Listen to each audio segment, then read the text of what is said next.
अस्सलाम वालेकुम students, welcome back to my YouTube channel Physioflex. I am doctor Ayesha. आज का जो हमारा टॉपिक है वो है doses of ultraviolet radiations.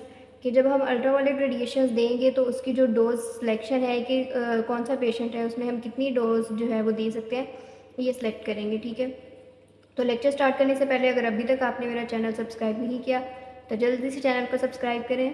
Thank you. अच्छा, अब हम स्टार्ट करते हैं अल्ट्रावायलेट रेडिएशंस की डोज सिलेक्शन। तो इसकी बेसिकली सबसे पहले हमारे पास चार टाइप्स हैं, E1, E2, E3 और E4। E1 जो होती है ना, इसको हम मिनिमल रिदमल डोज भी बोलते हैं।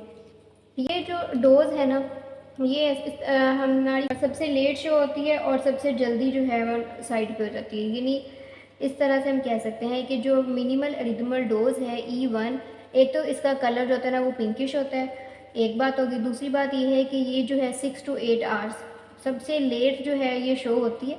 कि अगर जब हमने आज अगर अभी मैंने इस वक्त जो है अगर अप्लाई की है अल्ट्रावायलेट रेडिएशन, तो उसके 6 से 8 घंटे के बाद जाके हमारे पास मिनिमल रिदमल डोज जो है ना उसका इफेक्ट शो होगा, मतलब उसका पिंक कलर शो होगा। और ये सबसे पहले 24 आवर्स के अंदर ही जो है ना वो उसका जो कलर होता है ना वो चला भी जाता है। बाकी दूसरी अगर हम बात करें, और इसमें जो इरिटेशन भी नहीं होती, मतलब बिल्कुल एक नॉर्मल सा जो होता है ना वो पिंक से कलर का हमारे पास स्पॉट बना होता है। ओके, नेक्स्ट हम देख लेते हैं E2 में क्या होता है कि काफ़ी एक रेड कलर हो जाता है। और इसके अलावा क्या होता है कि ये जो होता है ना 4 से 6 घंटे के बाद हमें शो होता है। अगर हमने डोज अप्लाई किया उसके 4 to 6 आवर्स के बाद हमें जो है वो ये शो होगी। और इसकी जो सबसाइड है ना 2 दिन के बाद ये बिल्कुल ख़त्म हो जाएगी। ये एक ही दिन के बाद 24 आवर्स के बाद ही हमारे पास उससे पहले जो है वो चली जाएगी। और ये जो है इसको 2 दिन लगेंगे E2 डोज को सबसाइड होते हैं। तो इससे हमें पता चल जाएगा कि ये E2 डोज है, E1 डोज है, या फिर आगे देखते हैं। और इसमें कोई इरिटेशन भी नहीं होगी। ठीक है, अच्छा, इसके बाद अगर हम बात करें E3 डोज की, तो इसमें ऑब्वियस बहुत ज़्यादा रेडनिंग शो होगी।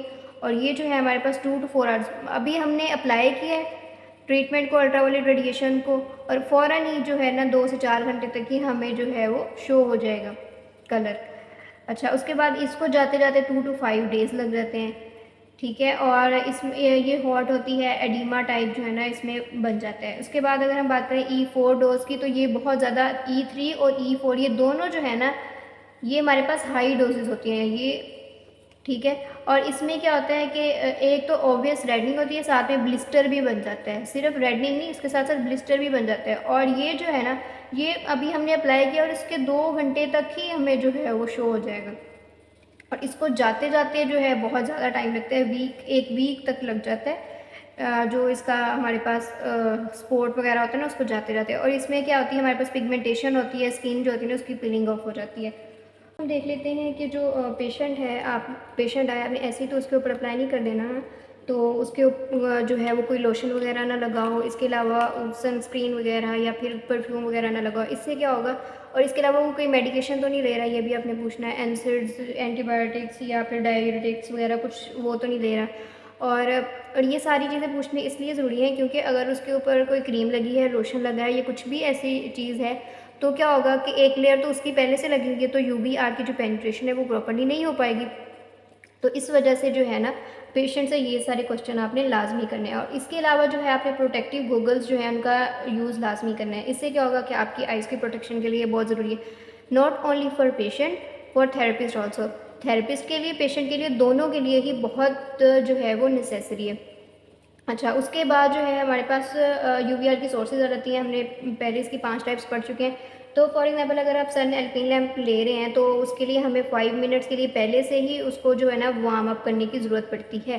तो अगर हम सन एल्पिन लैम्प ले रहे हैं तो हमें पहले से ही उसको 5 मिनट वार्म अप की ज़रूरत पड़ती है। और अगर आप जो है वो फ्लोरेसेंट ट्यूब्स ले रहे हैं तो उसमें कोई वार्म अप करने की ज़रूरत नहीं पड़ती। तो ये जो वार्म अप पीरियड है ये आपके ऑपरेटर्स या फिर जो भी आपका इक्विपमेंट है उस पर वेरी करता है।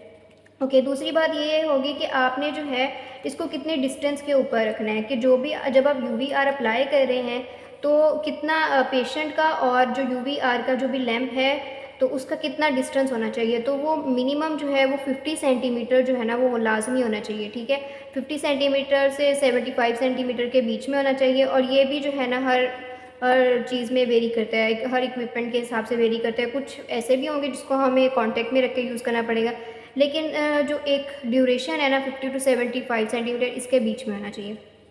ओके।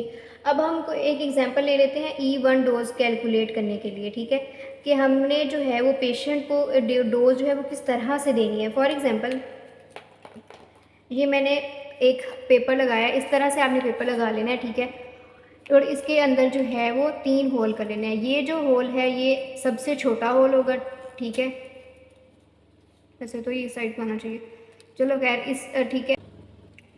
स्मॉल होल के ऊपर आपने 30 सेकेंड्स के लिए यूवीआर का एक्सपोजर करना है, ठीक है। अच्छा, उसके बाद जो है आपने उससे थोड़ा सा बड़ा होल जो है वो निकालना है इसके ऊपर, ठीक है।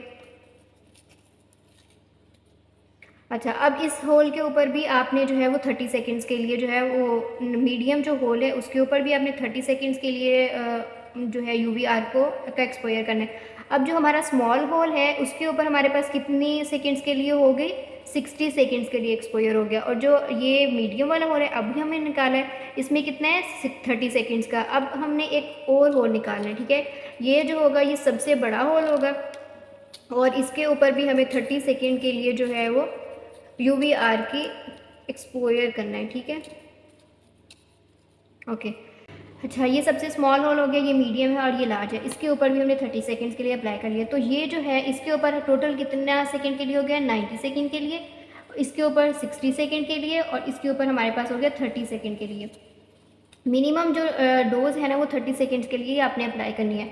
लेकिन ये है कि ये भी पेशेंट टू पेशेंट जो है वो वेरी करते हैं, क्योंकि सारे जितने भी लोग हैं उनकी स्किन एक जैसी तो नहीं होती। किसी की सेंसिटिव स्किन होती है, किसी के ऊपर 30 सेकेंड में शो हो जाएगा, किसी के पे हमें 50 सेकेंड के लिए भी अप्लाई करना पड़ेगा। तो अच्छा, अब क्या होगा कि आपने ये अप्लाई तो कर दिया, अब अपने पेशेंट को वापस घर भेज देना है और अगले दिन जब आप उसको 24 आवर्स के बाद बुलाएंगे तो आप और उसमें आप उससे पहले आपने उसको इंस्ट्रक्शन जो है ना वो अच्छे से देनी है कि आपने ये चेक करते रहना है कि आपको किस टाइम पे जाके जो है ना वो रेडनेस या अरिदमा शो हुआ था, ठीक है। अब वो कहेगा कि मुझे 90 सेकेंड पे जो है अब उसको 1-2 घंटे बाद ही जाके शो हो जाए, लेकिन हम इसको ये तो नहीं कहेंगे कि ये E1 डोज है। अब हमने क्या करना है, हमने उसको बोलना है कि जो जिस पे जाके आपको सबसे लेट में रिदमा शो होगा ना, सबसे एंड पे जो जिस पे रिदमा शो होगा वही हमारी E1 डोज है। लेट्स एक्सपोज के जो हमारा लार्ज होता था 30 सेकेंड के लिए एक्सपोज था और इस पे उसको 7 to 8 आवर्स के बाद जो है वो रिदमा शो हो गया, तो ये हमारी जो होगी वो E1 डोज होगी 30 सेकेंड्स। ओके। ओके, पहले तो हमने जो है वो E1 डोज जो है ना उस वो तो हमें पता चल गई कि पेशेंट ने हमें बता दिया कि 7 to 8 आवर्स के बाद उसको इस बड़े वाले होल में जो है वो रिदमा शो हुआ था।